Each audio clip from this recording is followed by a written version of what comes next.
इसको बोलते हैं कोड ऑरेंज, ठीक है ना। कोड ऑरेंज जैसे कि हम कल बताए थे कि जो कुछ कोड है ना हॉस्पिटल के प्रोटोकॉल के हिसाब से अलग हो सकता है, यूनिवर्सल कोड नहीं है कोई कि हाँ माने जो हम बता रहे हैं हो सकता है उसी में यूज हो। कुछ लोग कुछ है code black, code red, code blue, ये सब क्या यूनिवर्सल है, मतलब हर जगह जाएंगे ना तो इस कोड में इसी तरह का काम होता है। कोड ऑरेंज में थोड़ा सा कंफ्यूजन है। कंफ्यूजन इसलिए है कि हम भी जहां काम करते थे वहां पे पहले कोड ऑरेंज जो है स्पिल मैनेजमेंट के बारे में होता था। स्पिल मैनेजमेंट, स्पिल मैनेजमेंट का मतलब होता है जैसे कि हम लोग मान लीजिए हॉस्पिटल में काम कर रहे हैं, ठीक है ना, कोई दवा लेके जा रहे हैं, कुछ मेडिसिन लेके जा रहे हैं, किसी पेशेंट का ब्लड लेके जा रहे हैं, या कुछ सैंपल है पेशेंट का, पेट उट का पानी है, बड़ा सा जार में लेके जा रहे हैं, है ना। ले जाते समय कहीं पे स्लिप कर गए, गिर गए, संभावना है ना, जहां हम लोग काम करते हैं वहां गलतियां होती हैं। तो जब उस तरह का कोई चीज है जो हमें हार्म कर सकती है, नुकसान पहुंचा सकता है, जैसे केमिकल, बॉडी फ्लूइड नुकसान पहुंचा सकता है ना, पेट से निकला हुआ पानी, क्या बीमारी था उसमें, या कुछ केमिकल जो गिरने के बाद हमारा स्किन को जला दे, तो वो सब चीजें अगर कहीं फर्श पे गिर जाती है, जगह पे गिर जाता है, तो हम लोग कोड ऑरेंज अनाउंस करते हैं, जिसका मतलब होता है स्पिल मैनेजमेंट।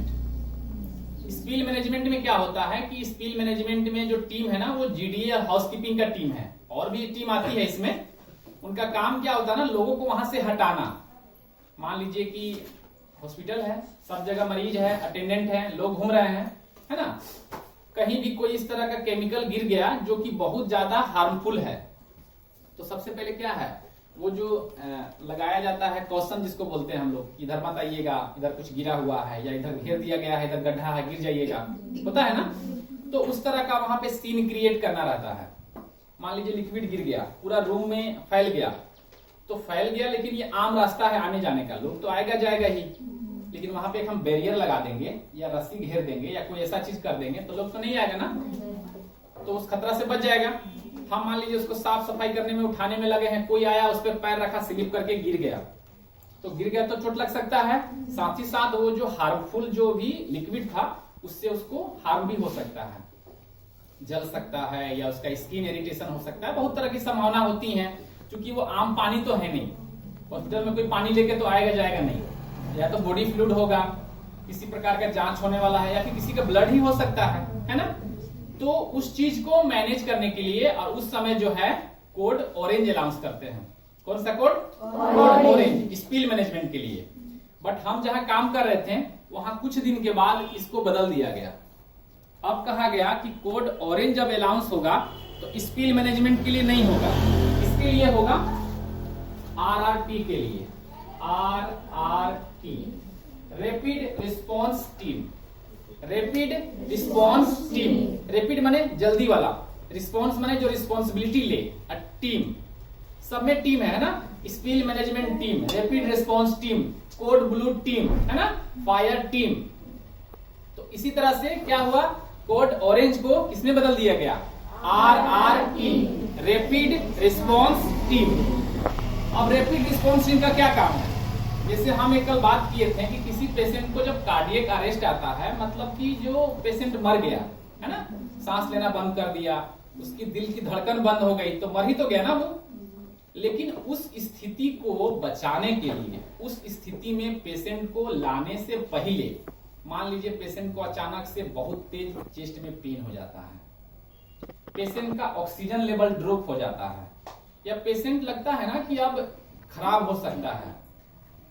हम लोग किसी का मरने का वेट नहीं ना करेंगे, हो सकता है पेशेंट उस अवस्था में जाने से पहले अचानक से उसका बीपी 200 हो जाए, पल्स 200 पहुंच जाए, श्वसन दर जो हमारा 12 से 16 नॉर्मल है वो 20 चला जाए, 25 चला जाए, पेशेंट अचानक से बेचैन हो जाए, लेकिन जिंदा तो है ना उस समय, पल्स भी चल रहा, सांस भी ले रहा, लेकिन पेशेंट स्टेबल नहीं है।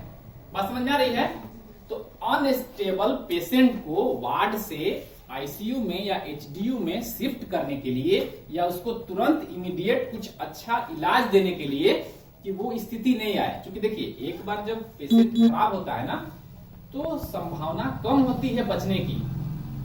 बात समझ रहे हैं? लेकिन हम क्यों माने स्थिति को और खराब होने दें? किसी की स्थिति खराब हो रही है तो खराब होती चली जाएगी ना, तो वहां से बचाना मुश्किल है, यहां से बचाना आसान है। बात समझ रहे हैं? क्योंकि तुरंत तबीयत इसका बिगड़ा, हमारे संभाल से बाहर हो गया, हम इसको नहीं संभाल पा रहे हैं, तो आईसीयू से टीम आएगी जो वेल ट्रेंड है, जो बहुत ही खतरनाक कंडीशन में, या कहें कि लाइफ थ्रेटनिंग कंडीशन जिसमें कि पेशेंट मर जाता है या मरने वाला होता है, उस स्थिति से निपटना वो जानते हैं।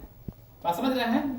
हम लोग का ड्यूटी जनरल वार्ड में है, हम लोग अच्छा पेशेंट देखते हैं, नॉर्मल पेशेंट देखते हैं, तो हमें तो मुश्किल आएगी ना उस तरह का पेशेंट देखने में। हर आदमी का डिपार्टमेंट बना है, तो उस कंडीशन में अगर मेरा मरीज जा रहा है, नॉर्मल मरीज है, भर्ती हुआ, अचानक से उल्टा सांस लेने लगा, अचानक से उसको सांस लेने में तकलीफ होने लगी, अचानक से उसका ऑक्सीजन सेचुरेशन जो हम लोग बोले थे SpO2 कम होने लगे, पल्स रेट बढ़ जाए, बीपी जरूरत से ज्यादा कम हो जाए, कुछ भी हो सकता है ना।